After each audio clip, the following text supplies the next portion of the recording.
Chiều ngày 18 tháng 11 năm 1978, tại nơi hẻo lánh trong rừng sâu của quốc gia nhỏ Nam Mỹ Guyana, một chiếc máy kéo đang dừng bên cạnh một sân bay vô cùng thô sơ. Hơn 20 hành khách nhảy xuống từ thùng xe phía sau, mang theo hành lý của riêng mình, đi về phía hai chiếc máy bay nhỏ đang đỗ trên đường băng. Trong đám đông đó, có một cô bé 12 tuổi tên là Tracy Parks. Cô bé cùng anh trai và chị gái của mình, cùng với vài người lớn khác, được sắp xếp lên một chiếc máy bay nhỏ hơn trước. Giống như tất cả những đứa trẻ khác, sau khi ngồi định vị, Tracy lập tức lo lắng nhìn qua cửa sổ máy bay để tìm kiếm bóng dáng cha mẹ. Cho đến khi nhìn thấy họ đang xếp hàng trên đường băng, chuẩn bị bước lên một chiếc máy bay khác, cô bé mới cảm thấy an tâm hơn một chút.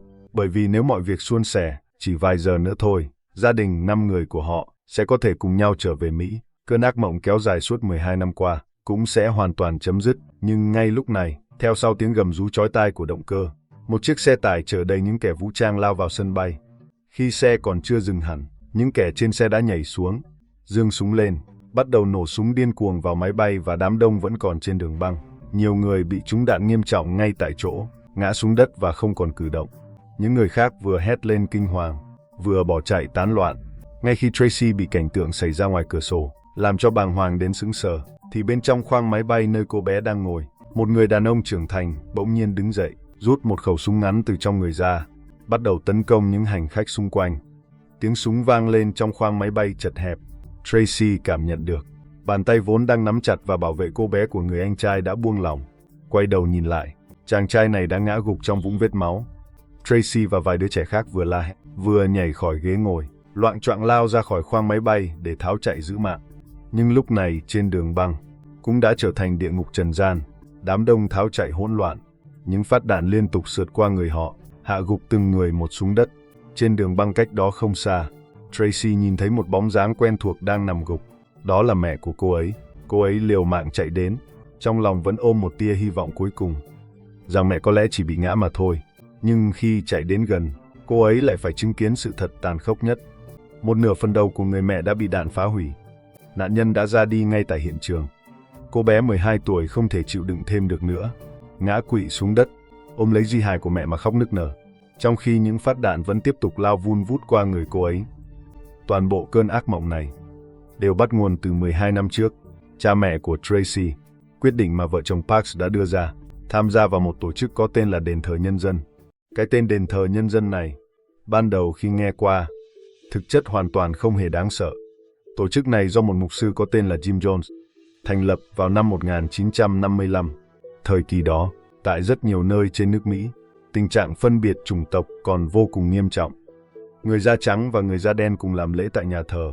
Ở nhiều nơi vẫn là điều không được chấp nhận, nhưng Jones lại làm ngược lại. Hắn để những người thuộc các sắc tộc khác nhau ngồi cùng nhau và cùng cầu nguyện, công khai tuyên giảng lý tưởng về sự bình đẳng giữa người với người. Điều này vào thời điểm đó xem ra là một cách làm rất táo bạo và cũng vô cùng tiến bộ. Thêm vào đó, tổ chức này của hắn sẽ cung cấp thực phẩm và nơi ở cho người nghèo, giúp mọi người tìm việc làm, khiến nhiều người vốn sống bên lề xã hội lần đầu tiên cảm nhận được sự tôn trọng và được tiếp nhận tại đây. Do đó không chỉ có người da đen, số lượng tín đồ thuộc tầng lớp đáy của người da trắng cũng ngày càng đông đảo.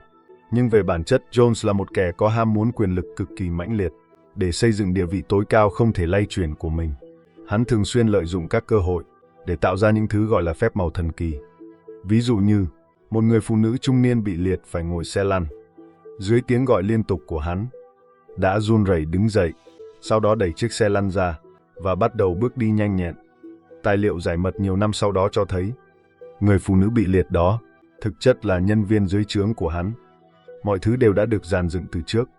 Đây cũng là chiêu trò được nhiều kẻ lừa đảo và những kẻ buôn thần bán thánh sau này dùng đến mức giáo điều. Nhưng vào thời điểm năm đó, đối với những tín đồ ngây thơ, điều này tuyệt đối là một sự chấn động vô cùng lớn. Nhiều người đã bật khóc nức nở vì xúc động ngay tại chỗ. Và cảnh tượng này cũng được máy quay phim sắp xếp từ trước, ghi lại một cách trọn vẹn. Trong quá trình truyền giáo sau này, đoạn phim được phát đi phát lại nhiều lần. Hình tượng một Jones bác ái, có thần lực cũng từ đó được thiết lập vững chắc. Khi một giáo chủ như vậy tuyên bố rằng bản thân muốn xây dựng một thiên đường nơi trần gian, các tín đồ tự nhiên sẽ dốc hết sức mình để quyên góp. Một số người thậm chí đã bán nhà, hiến tế toàn bộ tiền tiết kiệm cả đời, chuyển vào các trang trại do giáo chủ Jones thành lập. Bắt đầu cuộc sống cái gọi là nam cày nữ dệt, tự cung tự cấp ở bên trong. Có thể nói hàng ngàn tín đồ đã bị hắn thao túng hoàn toàn. Một giáo chủ sở hữu lượng tín đồ lớn như vậy, tự nhiên cũng trở thành miếng mồi ngon trong mắt các chính trị gia. Một số chính trị gia cánh tả nhanh chóng đạt được thỏa thuận ngầm với hắn, bắt đầu hợp tác lẫn nhau, dưới sự vận động tích cực và chạy vây bỏ phiếu của các tín đồ đền thờ nhân dân. Chính trị gia cánh tả George Moscone đã đắc cử thị trưởng thành phố San Francisco thành công. John sau đó cũng được bổ nhiệm làm chủ tịch Ủy ban quản lý nhà ở San Francisco. Có thể nói, trong thời kỳ này, danh tiếng và quyền lực của hắn đều đạt đến đỉnh cao. Nhưng ngay sau đó, những tin tức tiêu cực về bản thân hắn, cũng như về trang trại không tưởng mà hắn thành lập, bắt đầu từng chuyện một nổi lên mặt nước. Có người tố giác hắn hạn chế tự do cá nhân của tín đồ, lừa đoạt tài sản. Cũng có người chỉ ra rằng, bên trong giáo phái tồn tại các hình phạt thể xác, cùng sự áp bức tinh thần kéo dài. Đối mặt với sự tiếp cận ngày càng tăng của truyền thông và sự hoài nghi của xã hội, Jim Jones hầu như không đưa ra bất kỳ phản hồi công khai nào. Kẻ này chỉ lần lượt đóng cửa các cộng đồng của giáo phái trên lãnh thổ Mỹ. Tuy nhiên, ngay khi mọi người nghĩ rằng đền thờ nhân dân sẽ tan rã từ đây, John trên thực tế đã chuẩn bị sẵn đường lui. Hay nói cách khác, đó là nơi quy án cuối cùng mà hắn tự lựa chọn cho mình. Nơi đó nằm tại Ghana, một quốc gia nhỏ ở Nam Mỹ, sâu trong khu rừng nguyên sinh phía Tây Bắc. Có một vùng đất gần như cách biệt hoàn toàn với thế giới bên ngoài. Từ vài năm trước, hắn đã sắp xếp một nhóm tín đồ trung thành nhất chuyển đến, từng bước phát hoang rừng rậm và dựng nhà cửa. Cuối cùng, vào cuối năm 1977, cộng đồng trông giống như một ngôi làng này đã được hoàn thành. Nơi này được đặt theo tên của giáo chủ Jones, gọi là Jonestown. Sau đó, khi các cộng đồng tại Mỹ lần lượt bị đóng cửa, những tín đồ cốt lõi và cuồng nhiệt nhất bắt đầu di chuyển theo đơn vị gia đình, tháp tùng Jim Jones rời khỏi nước Mỹ, chuyển vào sinh sống tại cộng đồng được cho là có thể tự cung tự cấp này. Trong đó bao gồm vợ chồng Parks và 3 người con của họ. Gia đình Parks thuộc nhóm tín đồ sớm nhất và kiên định nhất của đền thờ nhân dân. Hai vợ chồng bị thu hút bởi sự bình đẳng và bác ái do Jones tuyên truyền, nên đã tham gia từ rất sớm. Thậm chí cô con gái út Tracy cũng được sinh ra tại nông trại của giáo phái và lớn lên tại đó. Sau này, dù họ cũng lờ mờ nhận ra nơi này bắt đầu có những dấu hiệu bất thường, nhưng khi Jones đưa ra lời kêu gọi, họ vẫn lựa chọn đi theo, rời khỏi nước Mỹ để tiến về nơi được gọi là Jonestown kia. Trong khoảng thời gian đó, cùng tiến vào rừng rậm với họ, còn có hàng trăm người khác. Cuối cùng, cộng đồng này đã tập trung khoảng 900 thành viên, trong đó bao gồm hơn 300 trẻ em. Và ngay từ ngày đầu tiên bước chân vào nơi này, vợ chồng Parks đã nhận ra tình hình vô cùng tồi tệ, bởi vì khu sinh hoạt của trẻ em đã bị tách biệt hoàn toàn với cha mẹ một cách triệt để. Mục đích rõ ràng là để quản lý và kiểm soát các tín đồ một cách dễ dàng hơn. Cuộc sống của mọi người cũng đã thay đổi chóng mặt so với trước đây. Ngoài việc phải lao động liên tục vào ban ngày để đảm bảo đất đai có thể sản xuất đủ lương thực, thì ban đêm họ còn phải tập trung tại lễ đường của trung tâm cộng đồng để nghe những bài giảng đầy hoang tưởng và loạn thần của giáo chủ Jim Jones. Hắn vô cùng tin tưởng, đồng thời không ngừng nhồi nhét vào đầu tất cả tín đồ rằng thế giới bên ngoài đầy rẫy kẻ thù, và chúng luôn lên kế hoạch hủy diệt nơi này. Dưới sự kích thích của chất kích thích, hắn có thể nói liên tục đầy cuồng nhiệt đến tận rạng sáng. Những đứa trẻ có mặt tại đó không thể chịu đựng nổi, đều co quắp trên sàn nhà và ngủ thiếp đi. Còn những tín đồ trưởng thành lại không dám chợp mắt, chỉ có thể gồng mình chống chọi, dương đôi mắt đỏ ngầu vết máu, nghe những lời thuyết giảng không hồi kết của giáo chủ. Lâu dần, tất cả mọi người đều bị kẻ điên này đưa vào trạng thái hoang mang và loạn thần. Để ngăn chặn cái gọi là cuộc tấn công từ bên ngoài, người ta bắt đầu tố giác lẫn nhau. Có người chỉ vì ban ngày phàn nàn vài câu về công việc vất vả, ban đêm liền bị lôi lên bục giảng để bêu rếu và làm nhục trước đám đông. Sự sụp đổ niềm tin giữa người với người càng củng cố thêm địa vị tối cao của John. Lúc này, hắn đã hoàn toàn biến thành một hoàng đế chuyên chế nắm giữ quyền sinh quyền sát trong cộng đồng này. Nhưng điều còn đáng sợ hơn việc phải cùng kẻ điên này chơi trò đóng vai hoàng đế, chính là cái gọi là đêm trắng. Vào một số đêm, sau khi bài thuyết giảng dài đằng đẵng và ngột ngạt kết thúc, John sẽ lệnh cho đàn em khiêng những thùng nhựa chứa đầy nước ngọt ra và thông báo với các tín đồ rằng bên trong đã pha chất kịch độc đoạt mạng. Để chứng minh lòng trung thành, họ phải lần lượt uống thứ nước đó. Khi mọi người thực sự xếp hàng đưa ly lên miệng và nuốt thứ chất lỏng đó vào bụng, toàn bộ lễ đường liền chìm vào bầu không khí im lặng như tờ. Lúc này John mới chậm rãi lên tiếng, với vẻ mặt hài lòng, và tuyên bố rằng vừa rồi chỉ là một cuộc diễn tập. Bên trong nước ngọt không hề có độc. nhưng tất cả mọi người phải luôn chuẩn bị sẵn sàng tâm lý để tuẫn giáo. Rất nhiều người trong những lần bị tra tấn tinh thần này đã dần mất đi khả năng phán đoán và phản kháng, biến thành những xác sống chỉ biết thực thi mệnh lệnh một cách máy móc. Chỉ có một bộ phận nhỏ người, bao gồm cả vợ chồng Parks, trong nỗi sợ hãi và sự thử thách lặp đi lặp lại này, bắt đầu nhận ra rằng họ phải tìm cơ hội trốn khỏi trại điên này.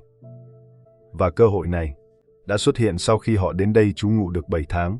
Nguyên nhân là do một vài tín đồ vẫn giữ được lý trí của bản thân, đã tranh thủ cơ hội ra ngoài mua sắm nhu yếu phẩm, để tiết lộ tình hình trong doanh trại với thế giới bên ngoài, nói rằng tại Jonestown đang tồn tại tình trạng hạn chế tự do và ngược đãi nghiêm trọng.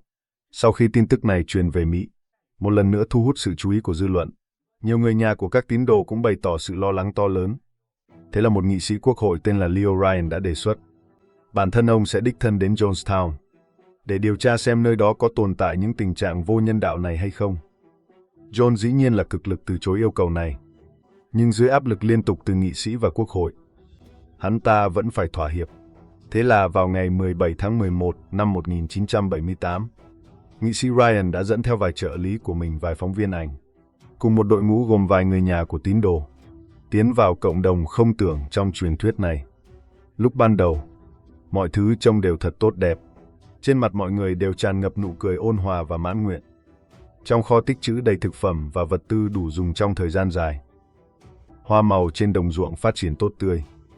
Sau khi thưởng thức bữa trưa và bữa tối phong phú, các màn ca múa nhạc tự phát của các tín đồ đã khiến toàn bộ cộng đồng ngập tràn tiếng cười nói vui vẻ.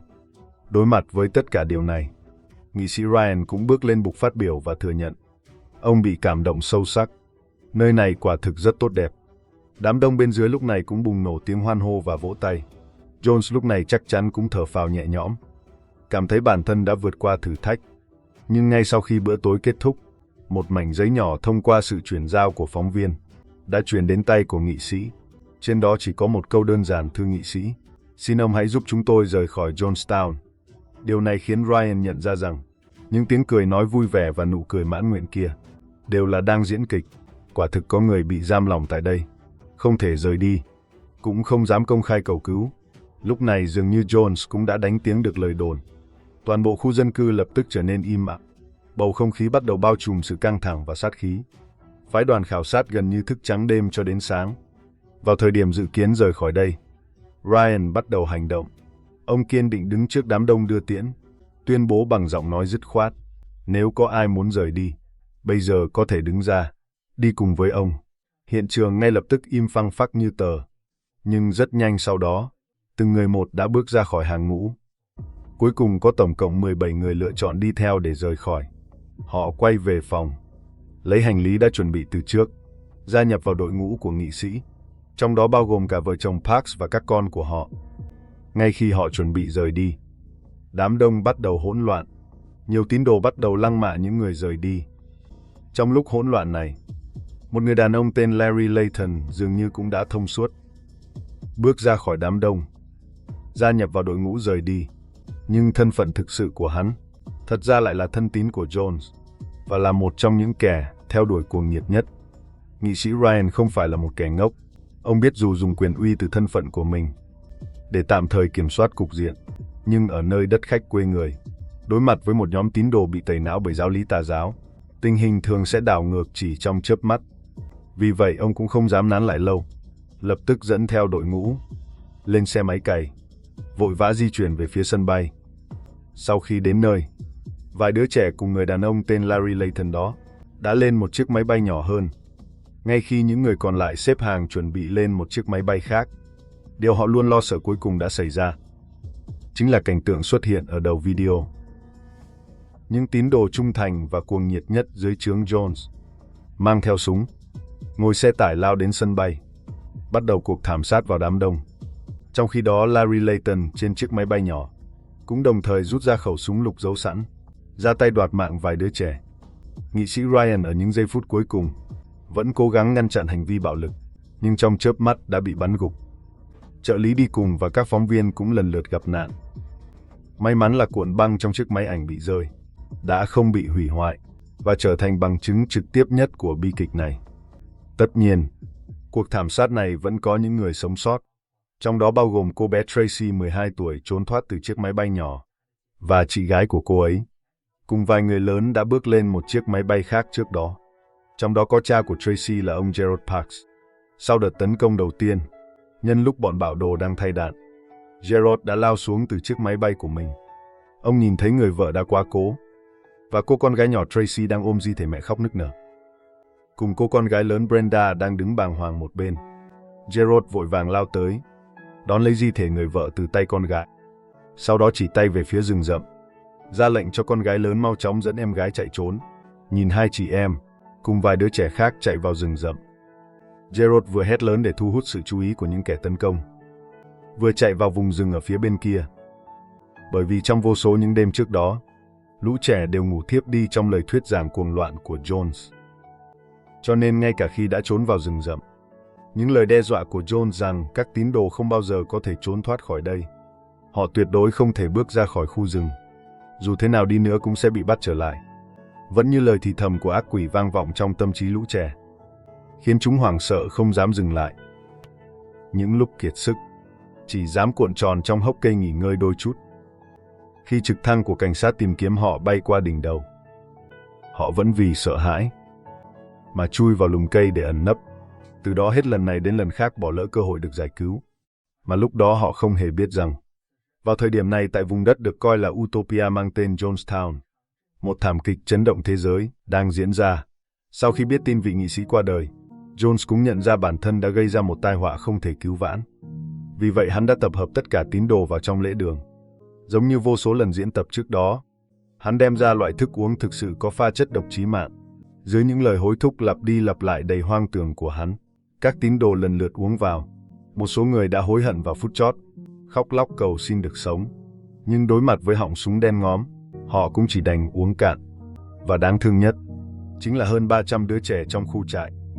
Chúng bị lừa gạt, hoặc bị ép buộc phải uống vào. Thậm chí là bị tiêm chất độc, và qua đời một cách thảm thương. Cuối cùng, bản thân Jones, cùng những kẻ cuồng tín nhất đóng vai trò tay sai cho hắn, cũng lần lượt dùng độc để tự kết liễu. Một đêm trôi qua, trong Jonestown chỉ còn lại hơn 900 thi thể với tình trạng đáng sợ. Nơi đây thực sự đã biến thành địa ngục trần gian. Ở một diễn biến khác, những đứa trẻ ở trong rừng hoàn toàn không biết gì về tất cả những điều này.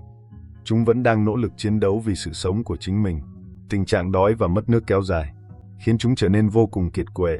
Vài người trong số đó bao gồm cả Tracy, thậm chí đã lên cơn sốt cao. Thần trí cũng trở nên mơ hồ. Nhưng chúng vẫn không dừng bước. 3 ngày sau, mấy đứa trẻ bằng cách nào đó đã đi bộ xuyên qua khu rừng mà Jones từng nói là không bao giờ có thể thoát ra, và xuất hiện ở phía bên kia. Chờ đón chúng là đội tìm kiếm của cảnh sát, những người đã tìm kiếm chúng từ rất lâu và suýt chút nữa đã bỏ cuộc.